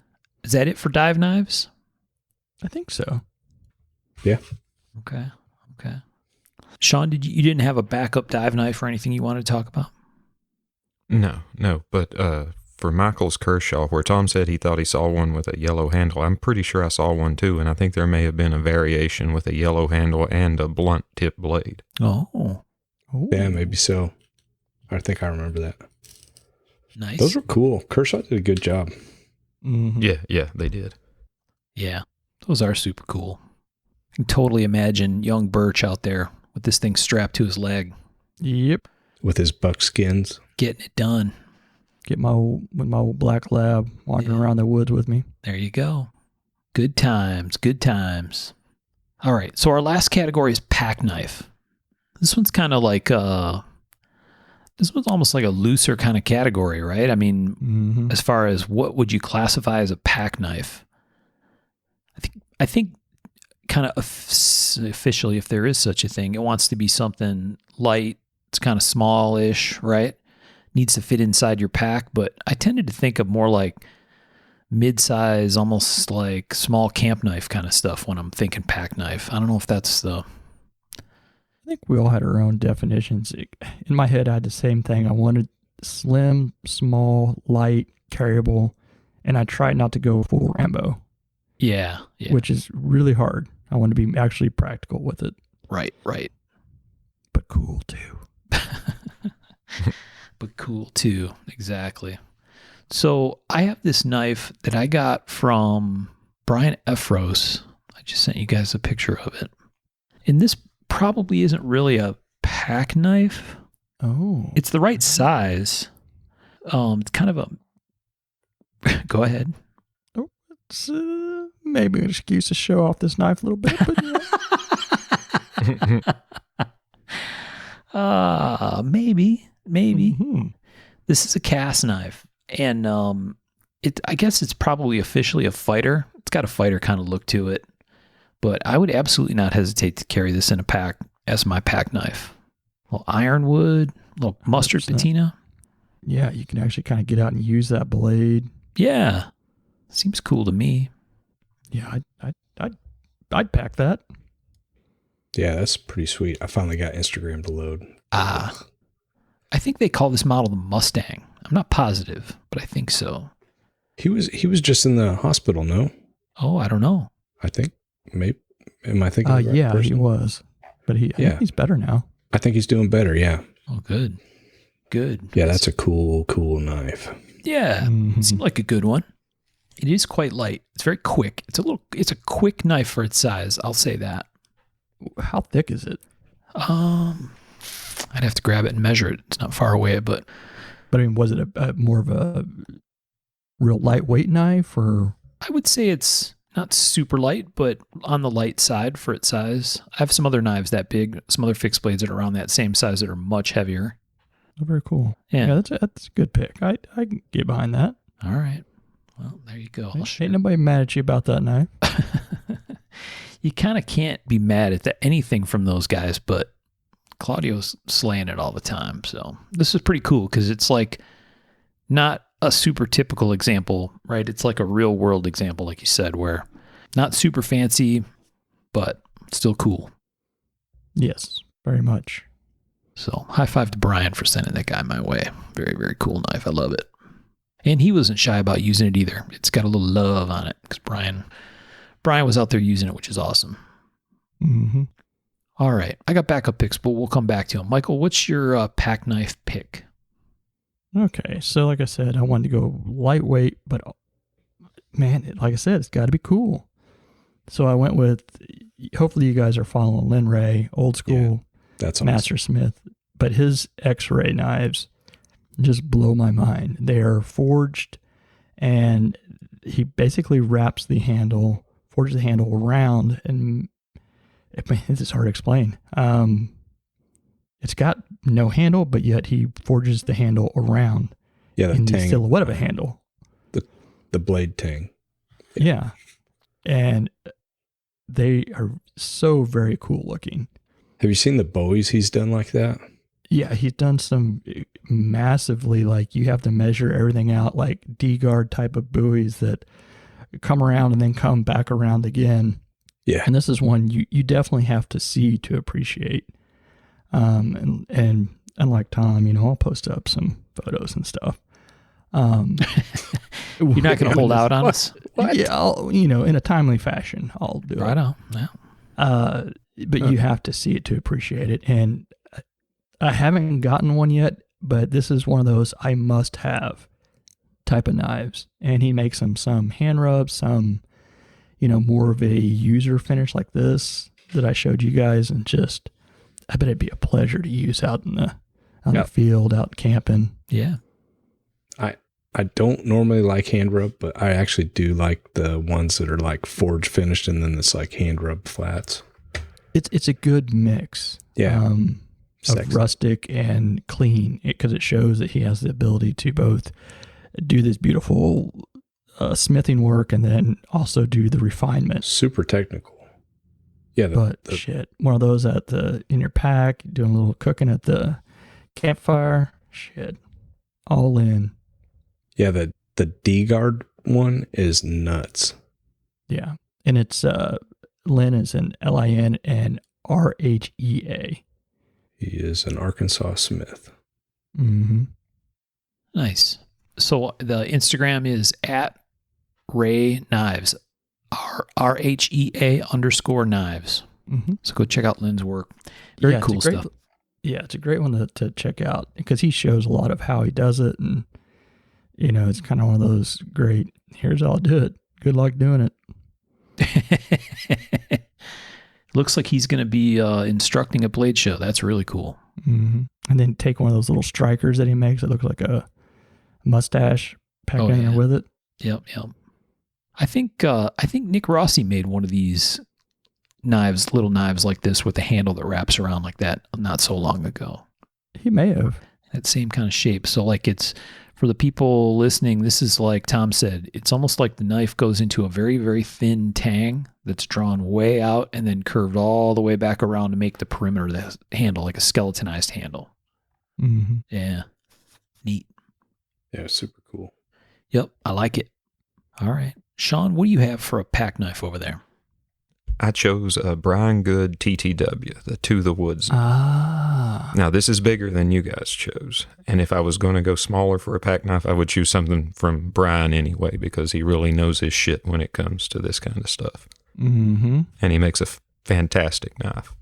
Excellent choice, man. I think we would have been remiss if we hadn't mentioned him in this. Yeah, definitely. Brian makes a good knife. And I mean, it's really straightforward. Not a ton of bells and whistles and bullshit. It's 01 steel and micarta. Mm-hmm. Have you seen his little friction folders that he does, Sean?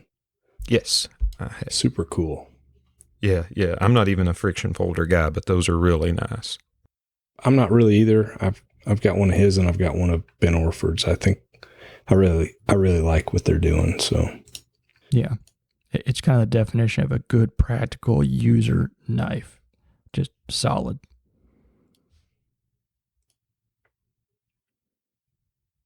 And Brian, he's out in the woods backpacking a lot and hunting. So, it's been used in the woods.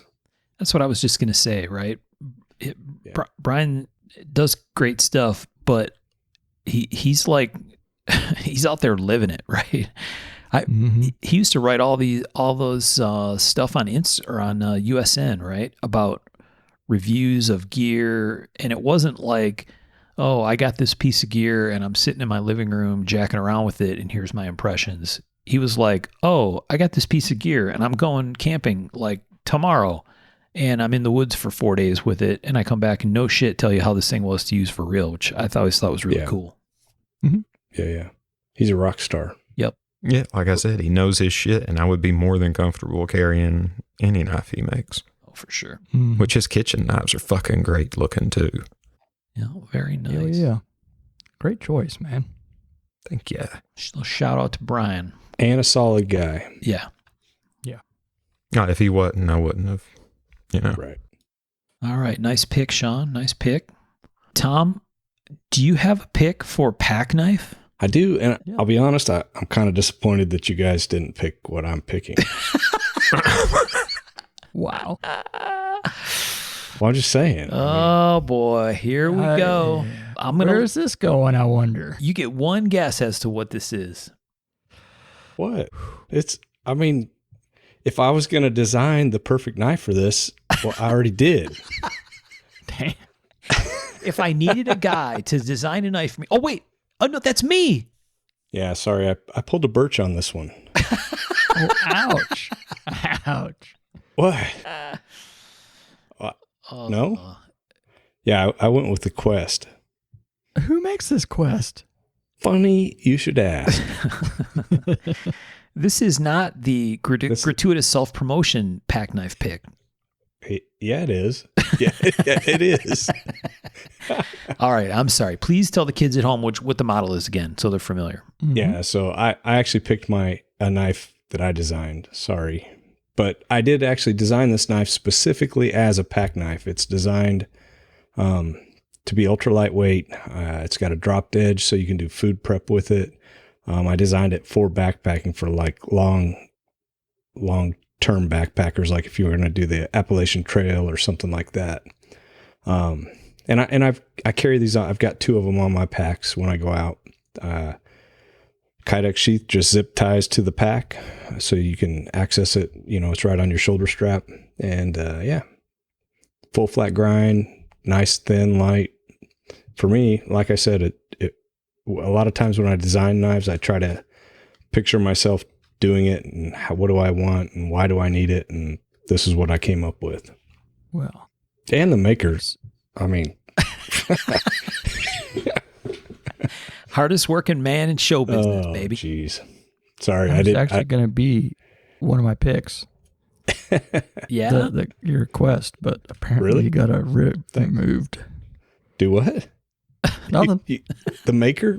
You cross it off because of the maker? No. Oh, son of a gun. Real sick joke. Sorry about that, folks.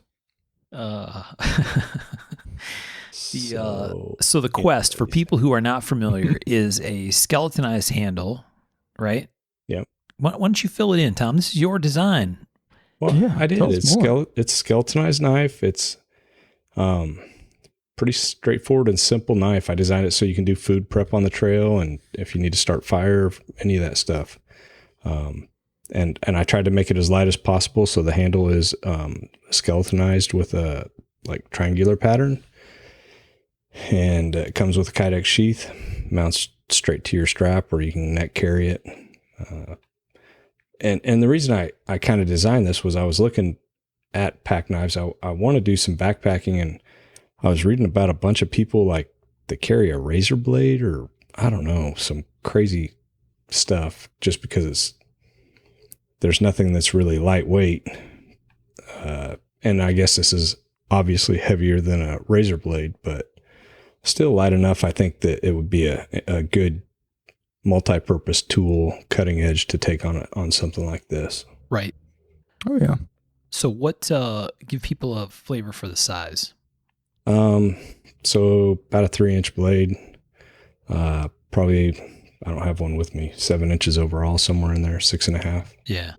And on the website, it says Nitro V, but it's Tom Crine. So you've made these out of other things, obviously. Nope, only Nitro V at this point. Really? Well, that was one of the things that I thought of. I wanted minimal care. So I went with the nitrogen steel. It's also really tough, so I can grind them a little thinner. And I didn't want to worry about the handles, the extra toughness I figured would be good. So I went with Nitro V. Nitro V, I really like it. It's easy to care for, easy to sharpen, holds an edge well, super tough. It's a good steel. It'd be a good pick for that thin sort of thing. Yeah. D2, not so much. No, I do D2 and some of the like Coos Deers and stuff, and they've worked really well. But if you throw your pack on top of one, it probably is going to break. Yeah. So, Yeah, those are ultra thin little knives. What's the difference in thickness between a Quest and the deer, the Coos Deer? Coos Deer Hunter? Yeah. They're both eighth inch. Oh, they're both stock. 1/8 inch. Okay. But the Coos Deer is quite a bit smaller. Yeah. Maybe half inch to an inch shorter. Okay. And it's hollow ground. Gotcha. More of a hunting knife. Yep. And it's not quite as robust in the handle. I really went with trying to save as much weight as possible on the Coos Deer Hunter. Yeah. Well, very nice. Very nice. That's all I can say. Very nice. Sorry. Do you get that at like Walmart or where? What's the? Sean, hit the website. You can find Tom's knives at CrineKnives.net. Yeah. WAL. Sorry, it felt really weird to do that, but I did it anyways. Yeah, I was going to say, but not so weird I wouldn't. Hey. No, that's probably a much better version of a pack knife than what I was thinking of. I was thinking probably more like a camp knife kind of thing, but if you're going to spend all day walking with something in your pack, you want something light, so this makes sense. Mm-hmm. Yeah, I had a hard time thinking of something that would have beat that out as far as like our ultralight. Yeah. But I found one. Nice. Sweet. I'm pretty sure that Tom meant to include that he would really looks forward to making some of these in Magna Cut. Dude, I'm pretty cool. I am going to get some Magna Cut. I was on vacation when all that went on sale and I kind of missed out, it's probably still available, but I haven't looked because I want to actually try to get a sheet of it. So I got to call Niagara. There you go. And I've heard it's hellish expensive. The Magna Quest. That's what you could call it. Mm-hmm. That vanadium ain't cheap. In my opposite of Tom's pick, one of my backups was this SS8 Graham that I got a while ago. Did I talk about that on here? What is it? I think someone. Oh, yeah. You have mentioned before. Yeah. Super cool knife. Yeah, it is really not small and is really unlight, but as like a camp knife thing, it would be super, super badass. Yeah. Mm-hmm. So I just sent you a picture of it. So that guy's really, really cool. And plus you can crack a beer, which you can with anything, I guess, but it's got a dedicated beer cracker on the butt end. And then, you know what else I actually picked? This is a really cool one from our friend, Mr. Jeremy Horton. So he's made this is a camp knife, but this is not a huge one. He's made some that are really big and a big old chopper kind of camp knives. And this one I would call a smaller one for that design. It's got like a band breaker. Exactly. It's a what? It's a band breaker. Really? That is so cool. Yeah. Really cool piece. This is a pretty old school knife. I don't know how long ago he made this one, but I think it's been a minute since he made these. I've never seen one like this. So yeah, it's double ground, ain't it? Yeah. Yeah. So yeah, it's been a minute. Yeah. Double ground, convex. I'm going to go out on a limb and guess it's incredibly sharp, knowing his stuff. Yeah, probably a little chunky monkey for being for a pack knife, but it would be a really, really cool camp knife. 5.8 inch blade, 340 thick. So yeah, pretty beefy, I guess. But I thought that was really cool. And that was one I came across and wanted to mention. Man, the band breaker's bitching. It is. That thick a blade, you ain't even going to get the blade underneath the band. It looks mean. It does. Mhm. It does. You don't see those much anymore, do you? No, these are all stashed away. Guys have these, and they've had them for a long, long time, and they're kind of stashed away. Band breakers in general. Oh, band breakers, Simon yeah. did one. Yeah. There's a few guys that did them, and then they just kind of went away. First one I saw was on a Kit Carson. Oh, really? Yeah. Yeah. He did a dive knife with it. So explain how that works, Sean, how the band breaker functions. Dude, somebody tell me. I just know the feature and what it's called. The boxes, military shit comes in, it has steel banding around it. Yep. Yeah, you stick it in there, twist it, and break the band off. Okay. That simple? That simple. But enough people must have broke their knife trying to do it. That's one that we should have hit, Sean. You just hit it. Kit Carson made some of the coolest dive knives back in the day. Yeah. Actually, Buck did a production version of the one I'm talking about with the band breaker. Really? Yep. Here, let me see if I I might can have to find it. Google That should be that an one. easy one to find. They made it for several years. Oh, shit. I forgot all about that one. The Buck Intrepid. Yes. Yeah. That was a really cool knife. I had forgotten about that. Kit made some really cool dive knives. Mm-hmm. Rest in peace, Kit. The Buck Intrepid. This is definitely a knife that I've seen before, but I didn't recognize that name. Yeah, I think that his handmade was the U2. That sounds right. And you could get it with a flat tip or like a Bowie point. Seems like. Yep. Flat point or clip point. Kick ass. So that's what that extra edge is at the top of the spine. Mm-hmm. Ground back in there. Unless dive knives used for something different, like bopping a shark on the face or something. Yeah, right. Who knows? Well, I don't see any exploding features in any of these, so that's unfortunate, but, you know. Where do you put the CO2? Bend over, I'll show you. Hey-o! Sorry, man, that was T-ball shit. I mean, really. You don't even have to try to get there. Cool. Look at that. Tom sent us a Pinterest link. Wow. It's the only place I could find the picture of the dive knives, man. Pinterest is like, I'll give you half a second to check it out before I'm pulling up my And then I'm going to fuck your things up. Yeah, that's... And I don't know whose account that is either. Just kidding. All right. Well, I should have said up front this Crying Knives ad brought to you by Patreon and American Medical Exchange, but, you know, we'll take what we can get.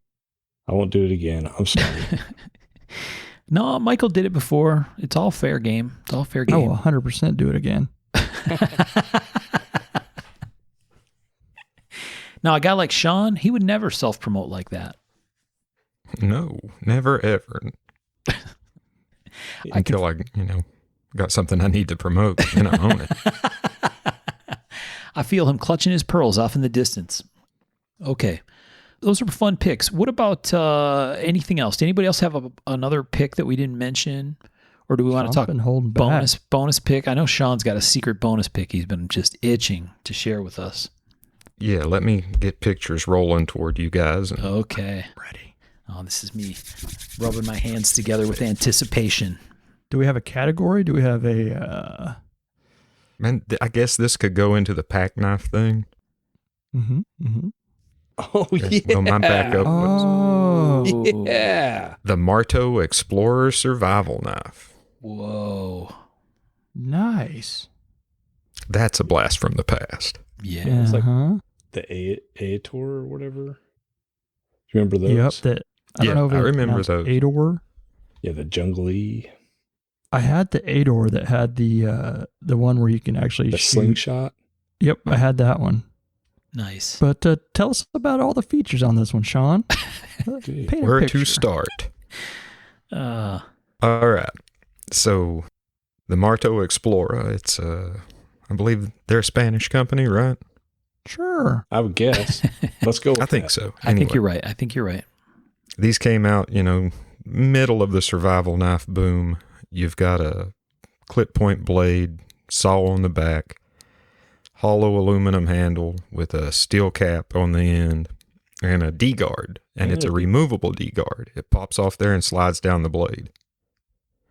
Presumably that's so it makes the knife a more effective spear. Oh. What? Yeah, you're supposed to wedge a shaft up into the hollow handle and use it to spear your dinner. Nice. Excellent. Then the blade has, dude, it's got more shit on it than any blade needs. I mean, that's what it's got the hole for the wire cutter that integrates with the sheath. It's got a protractor that I'm guessing you use for land navigation. Mm-hmm. And then let me send you guys a picture of this one that I found. And you tell me if you can figure out what the hell's going on. It's got a little bit of that M9 blade shape. Yeah. Dude, these were so cool back in the day, man. The more features, the better. Yeah. Yeah, that's what I says. And I had one. I had the United knockoff of it. Is that a compass in the blade? What? Oh, wow. What is that? The link I just sent to you guys. Look at it. What the fuck is the green thing out by the tip of the blade? It's got numbers in it. It says like 56, 57. It looks like it says kilograms. No, CISA. I almost wonder if that's like a date stamp thing from when it was made. Like it would come on there and you're supposed to peel it off. Like the original sticker? Yeah. I don't know. That's what I would guess. Okay, Could so be. we're looking at a picture on Arizona. We'll have to share this link in the group. It's got a compass in the handle. It's got I guess an insert inside. Is that what that is? That's a little dry tube that goes in the handle?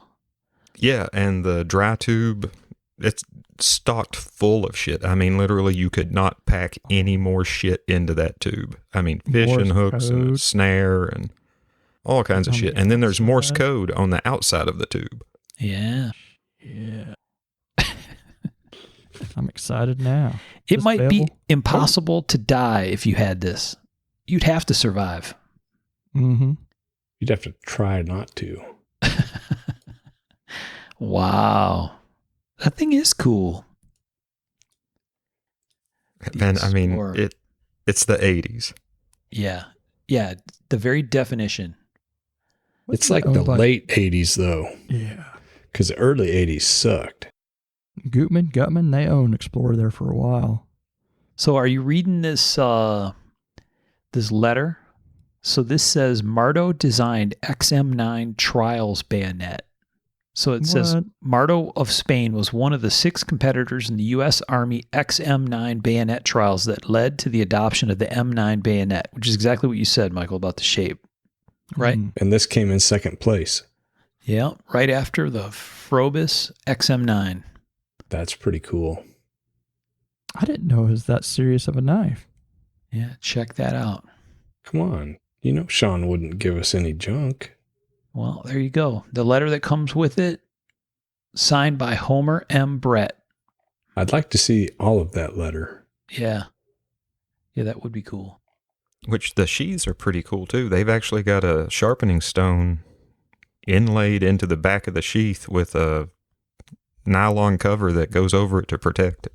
Oh, is that big, long D-shaped piece that's on the sheath? No, it's on the back. If you look, you can see the extra nylon on the back. Oh, yeah, the flap. Somebody else did that too, but I don't remember who Buck the hell it did was. that on the Buckmasters, maybe. Maybe. Check that out. Good call, Sean. Oh, this one actually says Explorer, the way that you pronounced it, Sean, with an A on the end. The other one said Explorer. Interesting. I wonder if this is... I've seen it both ways. I wonder if this is an early copy or something, or this one on Arizona. That's pretty neat. Brewer. That's interesting. What's it's that? On that name. It's written on the knife and it's on that letter, the Brewer Knife. Oh, really? Yeah. I have to do some research on that thing. Oh, yeah. Patent Brewer. Huh. Yeah, there's probably something buried in that letter that explains some of it. Give us the details. Yeah. Oh, yeah. The Marto made Brewer knife with manual was a key design part of something XM9 trials. The knife you have received is a long-bladed model with the Venezuelan military crest on it, produced specifically for Venezuela something. November 1991. Check that out. Wow. Well, that thing fits solidly, especially the first one that Sean sent us with the box. It starts to show some of the stuff that's inside the handle. Oh, yeah. That's like knives of summer when you're young and You don't even need a pack doing your knife. adventure. You can go super lightweight. Heck yeah. Plus you could smack a fool with that D-guard. That's beautiful. Does it have a blow dart tip? What? You mean in No. That little in the screwdriver looking goods in piece? the I hand? think it's a screwdriver. I bet you're right, but my first thought was, oh, it's like a blow dart. You can make a pole and So when you mount this on the spear, it's got a hollow blade like the Wasp injection knife, but you shoot a blow dart out of it. Yeah. yeah. Look at the link or the picture I just sent you guys. All right. Let's see what you got. Oh yeah, I think that's a screwdriver, man. That may be Yeah, I do screwdriver. too. What are the prongs? Are you supposed to make a grappling? I mean, Now that I don't know. What goes in the hole in the blade, Sean? that's your It's your supposed to be wire your- cutter. That's the wire. wire cutter. AK-74 or AK-47. Yeah, there's a lug at the base of the sheath. There's a steel cap on the bottom of the sheath Yeah, with a yeah. lug that comes up off of it, and you clamp onto that and Okay. use the spine of the knife like a wire cutter.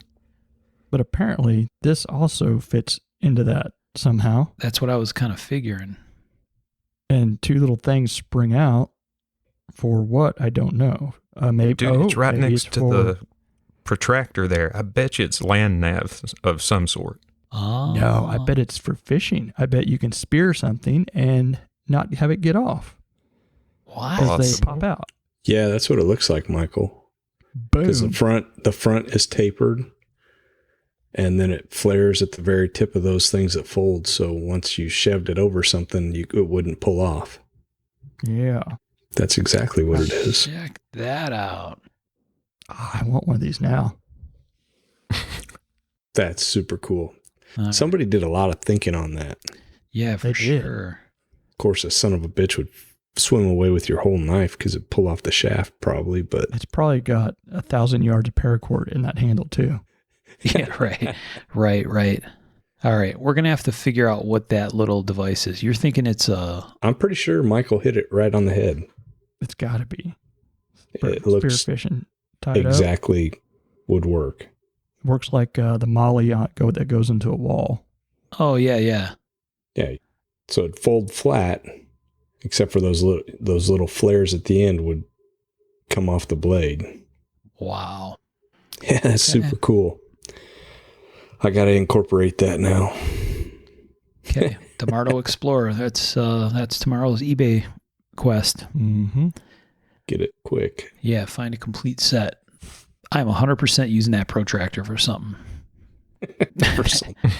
I don't know what. I don't know yet. what, but I I'm don't going to use even- it for something. Yeah, I don't really care, but I'm using it for something.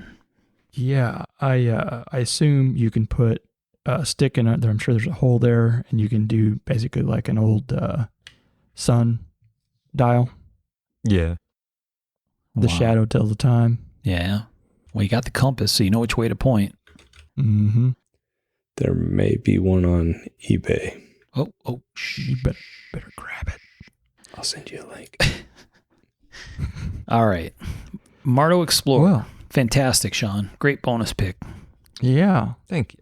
That would be like your 12th birthday present for the summer, and your parents don't have to see it till school starts in the fall. Yep, pretty much. So I have to ask, what were you looking for when that just kind of popped up and you're like, I got to show the guys this? Man, it had actually been bouncing around in my head. I'd remembered it, and I don't even remember what made me remember it. I was thinking I was looking at something with a D guard, and I was like, I remember that knife I had when I was 11. So I went looking, searching. You had one of these? I had the United knockoff of it. Oh, that's still cool. It is still cool. And it had all the features. The United did. I mean, down to the survival capsule having Morse code on it. Huh. Well, if they're going to rip something off, they're going to do a good job. Awesome. Did you guys have any other bonus picks? Nope. That one's hard to top. No, I can't. I'm not even going to. I got nothing to say after that. Done. That is it. I mean, it's seriously like the jack of all trades and master of fucking none. Yeah. Yeah. Mm-hmm. There you go. That was a pretty fun episode, fellas. We had a little venture off into gardening, Mm-hmm. little exploding sharks. Some self-promotion. Yeah. Self-defense, shark. Yeah. Yeah, only self-defense. Yeah. Not for biting you fin or soup. stealing your cookies. Yeah. Or land shark at the door. Mm-hmm. Use against Or a land shark. kid's basketball lands in your yard and you say, yeah, I'll blow it up for you. Sure. Boom. It needs a little air. I got you. So mean. Mm-hmm. Dude, you could air up a ball fast. You shoot that thing into the next county. Launch it. Mm-hmm. All right. All right. I think we've had enough, fellas. That was a fun one. It was good. It was good. So anyway, hopefully folks enjoyed it. Sorry for the weird tangents. Took a little trip down memory lane, maybe several times. Yeah. But that's kind of the fun of the Picks episodes. Sean really finished off dinner with this smooth, fantastic brandy. You know, just kind of like finished us off there. It was nice. Well Yeah. played. I don't like that term, but It makes one think of happy endings. Yes, yes, it really does. Very I happy. immediately wanted to retract it as soon as I said it. That's cool. We don't do phrasing here anyway. No. All right. Well, super fun. I would love to see. Maybe I wouldn't love to see. I would love to see somebody with the Marto Explorer with that widget in action. I have to go find something. Somewhere in the deep, dark depths of the internet, someone has like a 17-page website dedicated to the Marto Explorer. Yeah, Probably Bird. gotta be. Where they walk through all the functions. Yeah, Bird. Hook us up, Bird. He knows. Mm-hmm. Probably was in on the testing. Probably so. Probably knows that we're talking about it right now. Exactly. Yep. That's freaky. Making Facebook posts. Okay. Fun episode. Cool picks. If people out there have their own picks, we're always interested to hear those. That's always a fun kind of conversation to follow up once people get a chance to listen through the episode. It's guaranteed, as proven by that Carson example, that we definitely didn't hit all the cool things. So chances are we overlooked your favorite of some of these categories. So please go ahead and share them with us in our Facebook group or post them on Instagram and tag us. That happens a lot as well. So we look forward to seeing what you guys have for these different categories. Can't wait. Yeah. Thanks, everyone. Yeah. All right. Well, great conversation. Thanks again to all of our friends on Patreon and to George from American Metal Exchange, or what we always call AMX. AMXinc.com. Yes. I look forward to the future renditions of the web address, Sean. You're going to have to work on them. I'm working on them. He has a repertoire. All right. Thanks, everybody, for listening, and we'll talk to you next time. Bye, everyone. Take care, folks.